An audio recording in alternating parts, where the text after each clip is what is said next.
239 days, no games, no scrimmages, no warm-ups, just silence. And in that silence, the world of women's basketball asked the question: when Caitlin Clark returns, will she still be the same? 8 months off doesn't just pause a career. It erases muscle memory, scrambles timing, and gives every defender time, music, to study you. Most players come back hesitant, cautious, and unsure. But Caitlin Clark, she didn't just return. She rewrote the rules in San Juan, Puerto Rico. Over 7 unforgettable days, music.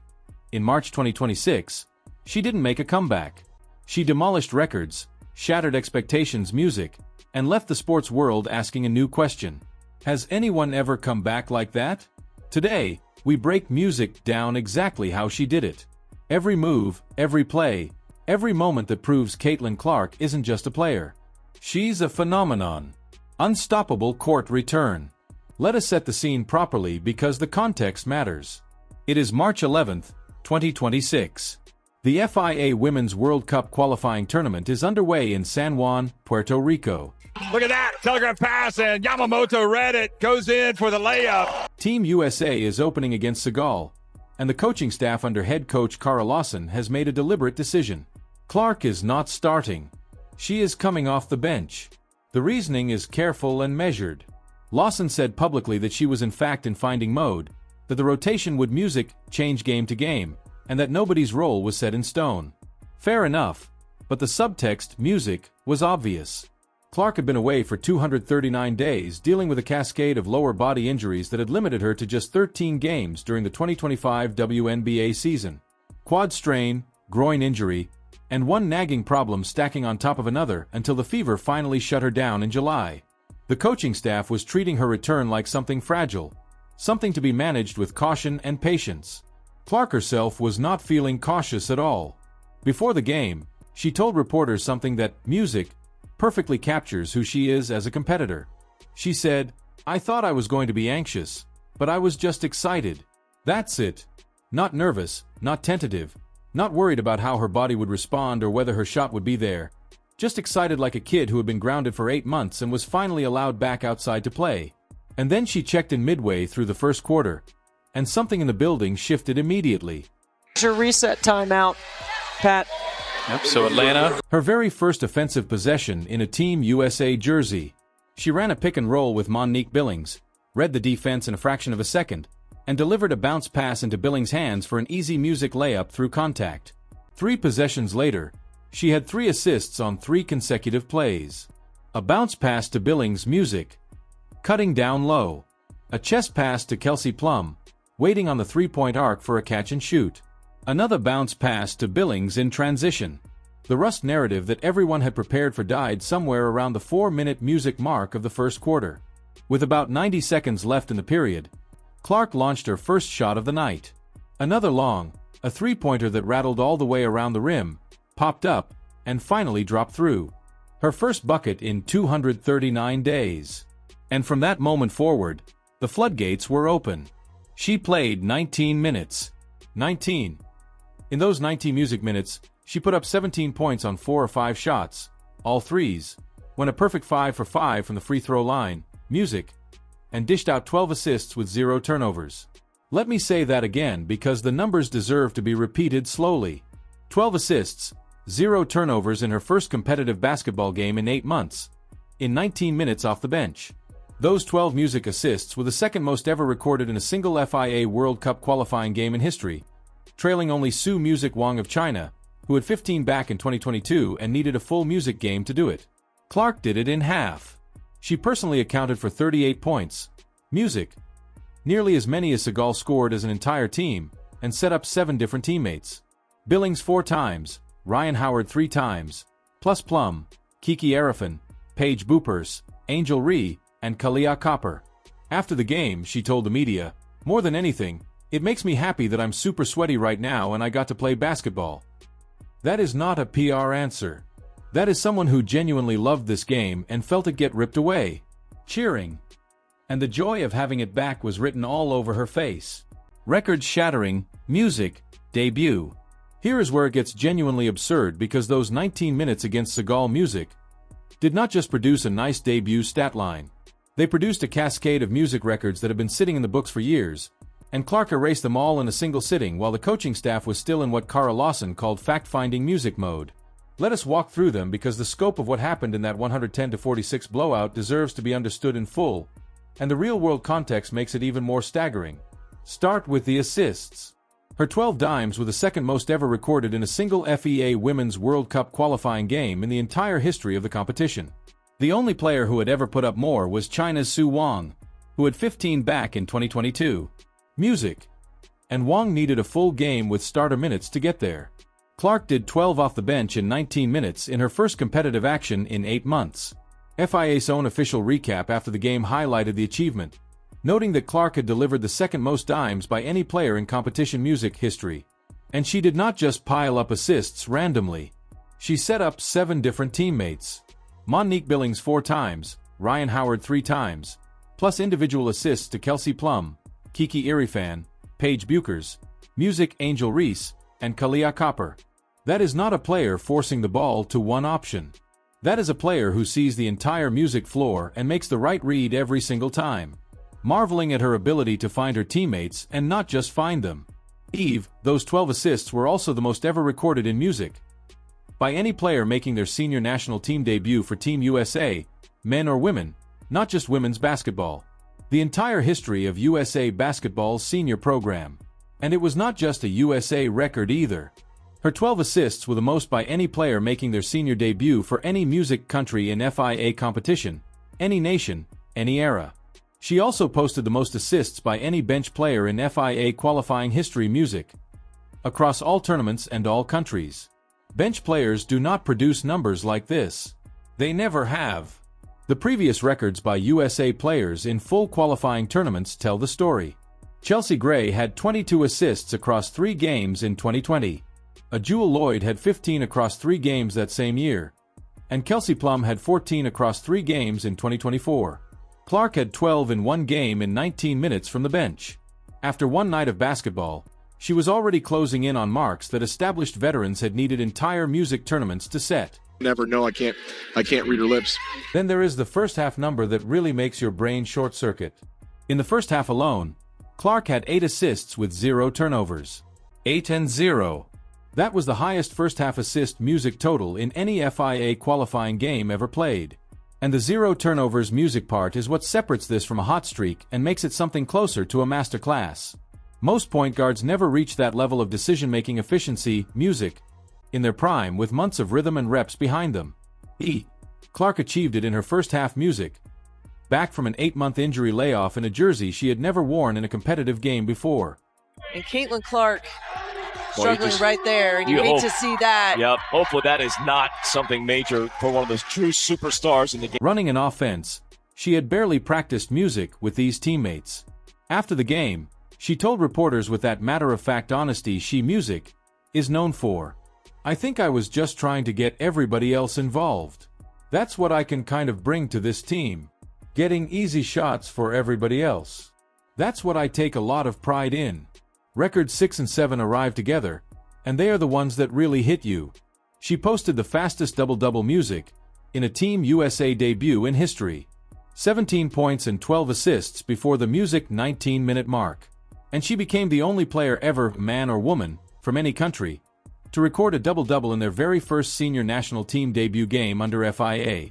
It had literally never happened before anywhere in any era until Clark decided to do it on a Wednesday night in San Juan after not touching a competitive music basketball court for 239 days. This game is the hardest if you're 19 minutes coming off the bench.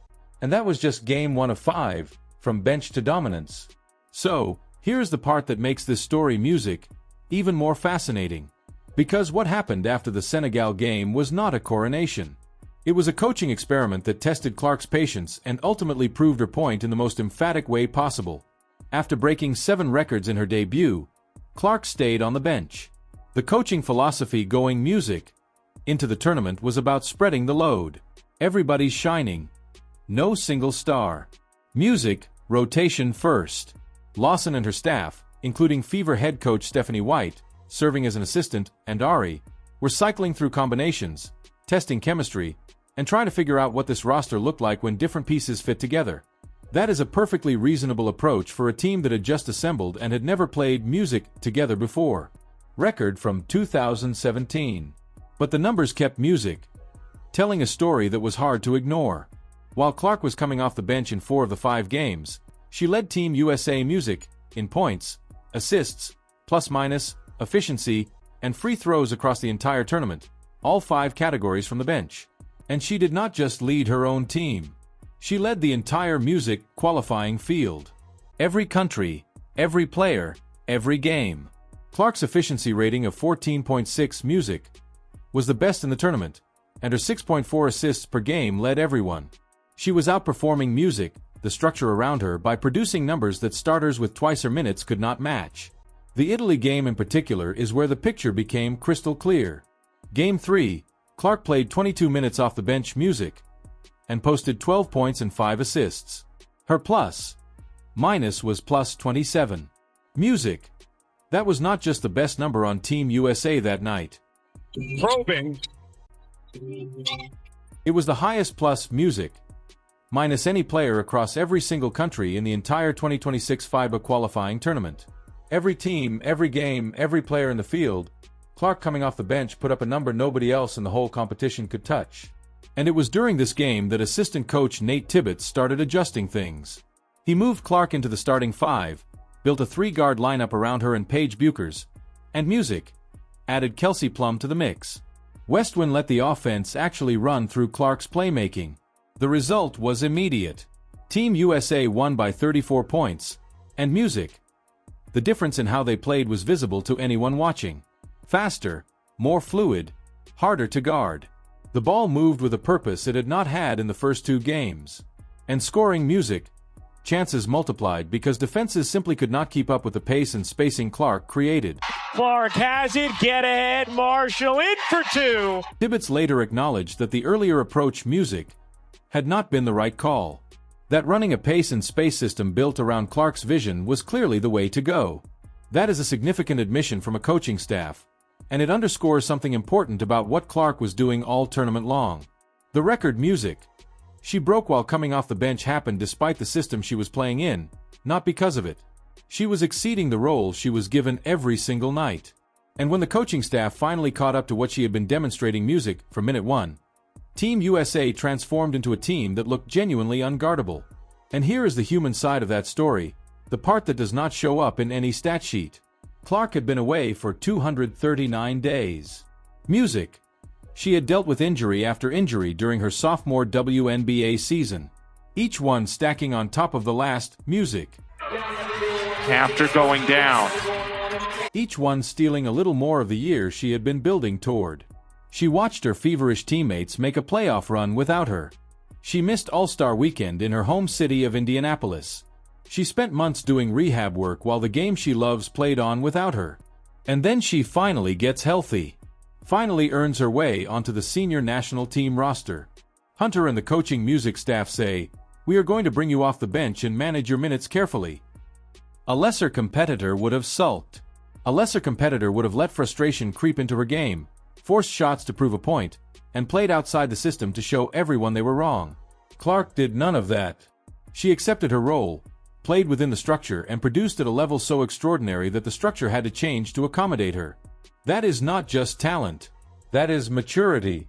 That is the kind of music competitive temperament that separates good players from generational ones. And Clark Music demonstrated it in the most public way possible on the biggest stage she had ever played on. From the bench to MVP legend. The 7 records from the Seagal debut were just the opening act. By the time the tournament was over, Clark had broken 14 FIBA records in 7 music days, and the ones that came after Game 1 might be even more significant than the one she set on Night 1. Record 8 arrived in the Italy music game with that plus 27 performance, the highest by any player in the entire qualifying field. Record 9 came against New Zealand, and this one music carries real historical weight. Chelsea Gray had held the all-time tournament assist record. Well, you might think that we are going into the fourth quarter, but not yet. On this shot, there was still 0.3 seconds left on the shot clock. 22 assists music across a full FIBA qualifying tournament. That was the benchmark, the number music everyone pointed to when talking about elite playmaking at the international level. Clark passed it during the New Zealand game and did not just sneak by. She finished the tournament with 32 total assists, a 45% music improvement over the previous all-time mark. And she did it coming off the bench music in 4 of the 5 games. At playing an average of just 21 minutes per music contest, that is not a player getting extra run to chase records. That is a player who was so efficient, so decisive, and so devastatingly creative with the ball in her hands that limited minutes could not contain her output. Then came the Spain finale, and this is where the story shifted from statistical to genuinely historical. Clark was named Tournament MVP. But let us talk about what that actually means, because it was not just a nice trophy at the end of a solid week.